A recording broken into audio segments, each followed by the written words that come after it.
Buenos días, Tati. ¿Por dónde andamos? ¿Murcia, Madrid? Pues por Madrid. Por Seguimos Madrid. con la actividad parlamentaria muy intensa. Esta semana hemos tenido 2 días de pleno y ayer comisiones, en mi caso, de ciencia y universidad. Y la semana que viene, además, también tendremos una diputación permanente y la comparecencia del presidente del Gobierno para explicar los acuerdos a los que se ha llegado en la cumbre europea y que van a permitir a nuestro país, bueno, pues contar con esos fondos de recuperación para iniciar las transformaciones sociales, económicas y también medioambientales que necesita España. Bueno, pues unos acuerdos que precisamente han sentado muy mal al Gobierno de la región de Murcia. Dicen que la región de nuevo se ve maltratada y han dado una cifra. Cada murciano va a recibir en esta primera tanda de ayudas 68 euros, muy por debajo de la media nacional. Se siguen criterios económicos y sanitarios, dicen desde el Gobierno, pero resulta que hay comparaciones que son odiosas. Por ejemplo, La Rioja va a recibir más de la mitad de lo que va a recibir un murciano, cuando los datos sanitarios pues, son mejores que los de Murcia. Bueno, el Gobierno regional está muy acostumbrado a quejarse mucho del Gobierno de España y hacer poco los deberes. Estamos hablando de que el fondo de la COVID-19 tiene que ver con el número de contagios, con el número de hospitalizaciones y también con las pruebas PCR realizadas. En las primeras, en el número de contagios y hospitalizaciones, por suerte, la región de Murcia está muy atrás de la media nacional. Números de pruebas PCR, desgraciadamente no, pero eso es responsabilidad del señor López Miras. Por tanto, nosotros vamos a recibir dinero en función del número de contagios y de hospitalizaciones que tuvimos durante la emergencia sanitaria, que, como todo el mundo sabe, fue de las más bajas del país. El Gobierno regional, en lugar de quejarse tanto y de llorar tanto, debería hacer sus deberes. Y, por ejemplo, si necesita más ingresos, dejar, por ejemplo, de bonificar los juegos de azar, como ha hecho en el último decreto de impulso de medidas económicas por la COVID-19.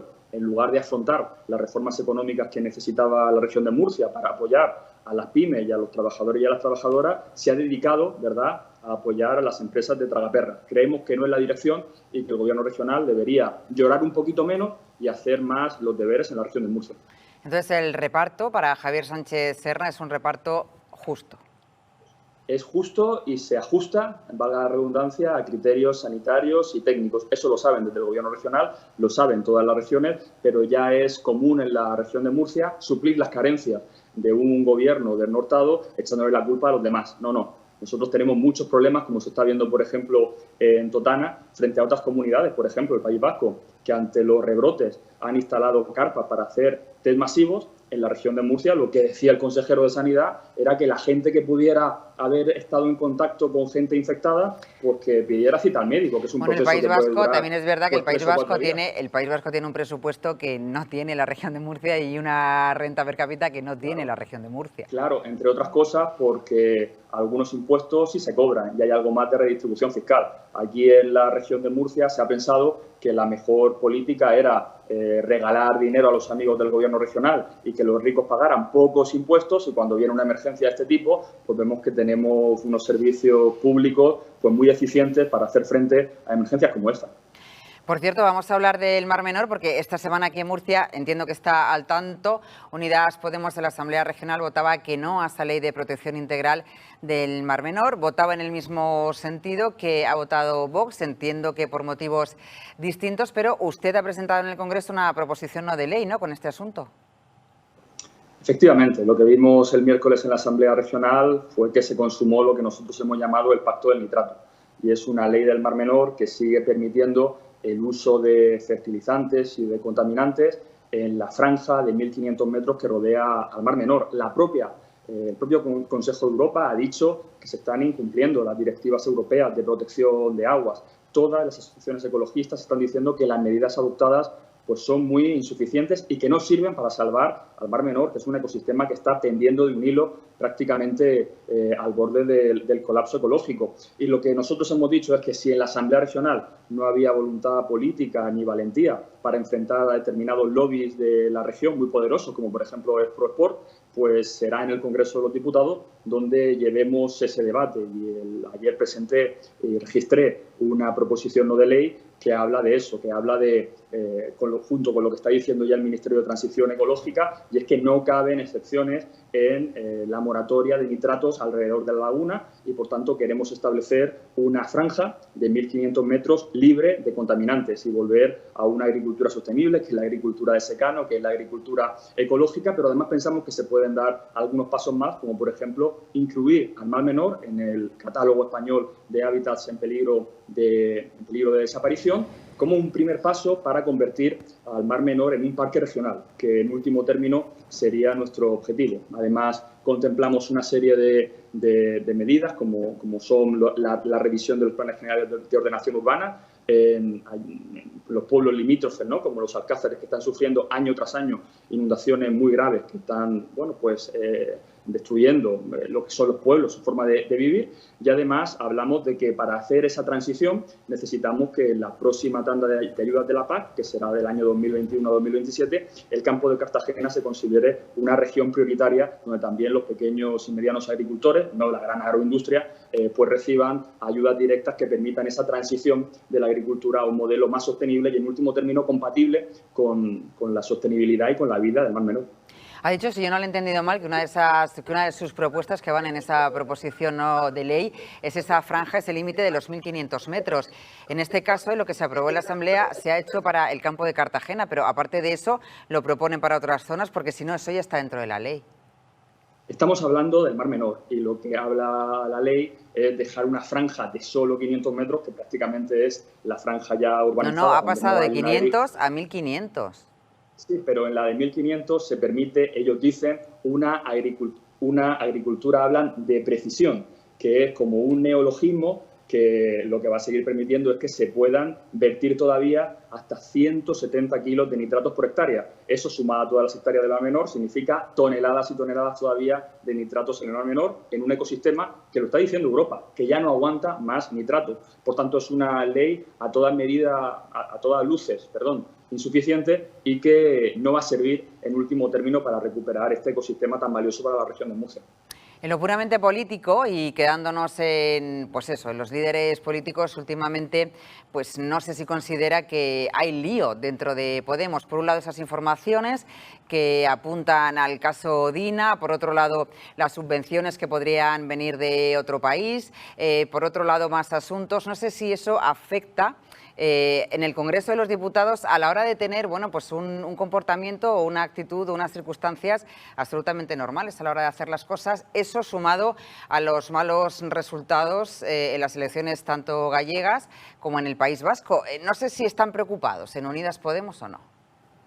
Bueno, lo que hay contra Podemos desde que nacimos es una campaña permanente, una campaña diaria en la que se quiere amplificar cualquier problema, se le pone una lupa de 10 aumentos y se dice pues que Podemos está en crisis cuando, por ejemplo, ayer me hacía mucha gracia como le preguntaban al portavoz del Partido Popular, a nuestro paisano Teodoro, sobre un caso de corrupción que afectaba a un senador del Partido Popular, y decía, no, la culpa de todo la tiene Yoko Ono, la culpa de todo es de Pablo Iglesias. Es decir, ya se ha convertido como en una forma de atacar a Podemos, de encubrir cosas, cuando lo que está haciendo Podemos es, desde el Gobierno, una serie de medidas sociales que yo creo que nadie puede cuestionar directamente. Por ejemplo, en la región de Murcia son 80.000 los trabajadores y las trabajadoras que reciben un ERTE gracias al trabajo que se ha hecho desde el Ministerio de Trabajo. Ayudas también que llegan a autónomos, ayudas también que están llegando a la pequeña y la mediana empresa. Y frente a eso, pues se tiene que estar construyendo siempre una campaña de bulos y una campaña de mentiras que hagan que la gente que no se puede posicionar en contra de estas medidas pues tengan que atacar a Podemos pues, por otras cosas que en muchos casos pues son mentiras, como se ha demostrado en los tribunales.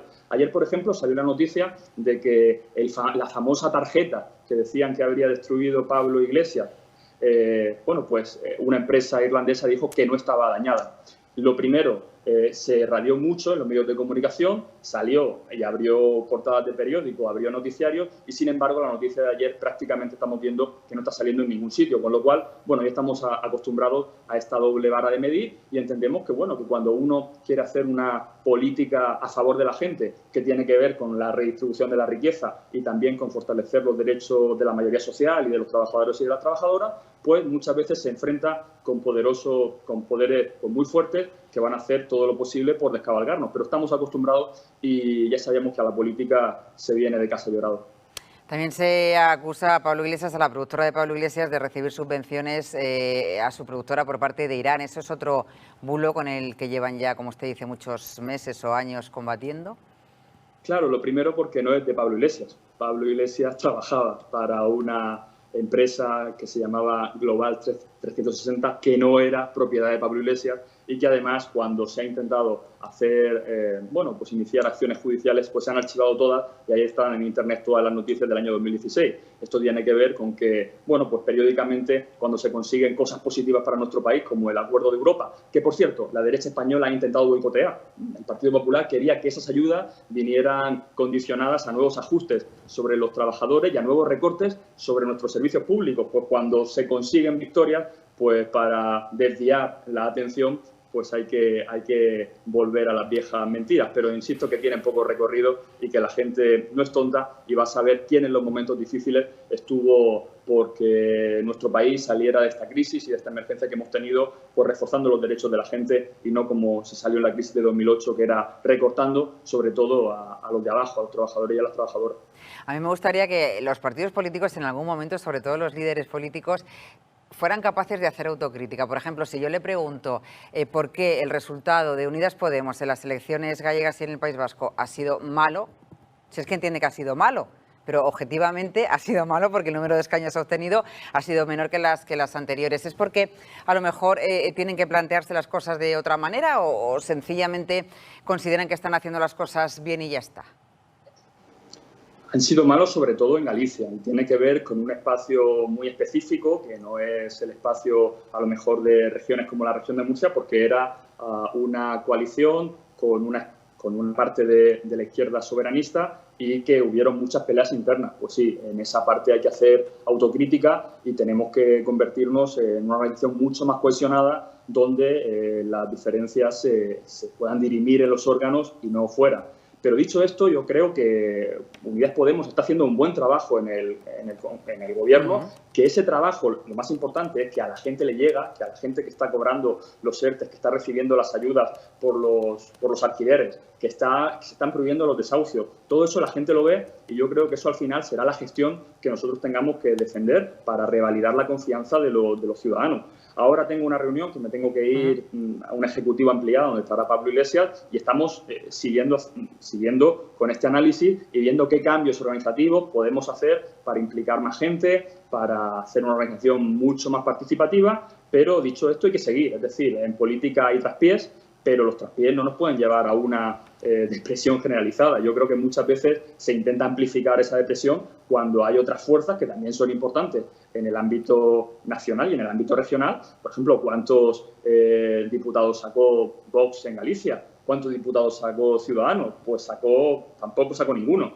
Y sin embargo no se hace, digamos, ese gran análisis de Vox y Ciudadanos ya están desapareciendo de la política estatal. Bueno, insisto que esto es una forma de hacer política, que también hacen determinados medios, porque no solamente se hace política desde los partidos políticos, la política tiene que ver con el poder y la política se hace desde muchos sitios a la que estamos acostumbrados, pero también asumimos nuestra parte de culpa y estoy seguro que vamos a ser capaces de remontar y de explicar todas las medidas positivas para la mayoría social que estamos consiguiendo. Por cierto, que ayer cumplió, si no me equivoco, 35 años, ¿no? 35 años. Entiendo que lo celebró de forma comedida, ¿no? Que no están las cosas para muchos abrazos ni para muchas alaracas por el tema del COVID. Sí, no. Fui a cenar con unos compañeros después y nada, me acosté pronto para la entrevista de hoy y estar despejado. ¡Qué responsable! ¿Ha dejado de ser el diputado más joven o es el diputado más joven del Congreso? No. Hay más joven, me he hecho viejo en el Congreso. Ya entré con 30, ya son 35. Entonces, no, hay compañeras que son mucho más jóvenes. En nuestro grupo, Lucía tiene 27 y hay otras diputadas mucho más jóvenes y que además lo hacen muy bien. Con lo cual, bienvenida sea toda la regeneración a la política española que le hace falta. Bienvenida sea. Javier Sánchez Serna, diputado de Unidas Podemos en el Congreso. Muchísimas gracias por atendernos. Le dejamos, que sabemos que tiene esa comisión. Gracias. Hasta luego. Gracias a ti, Tati. Hasta luego.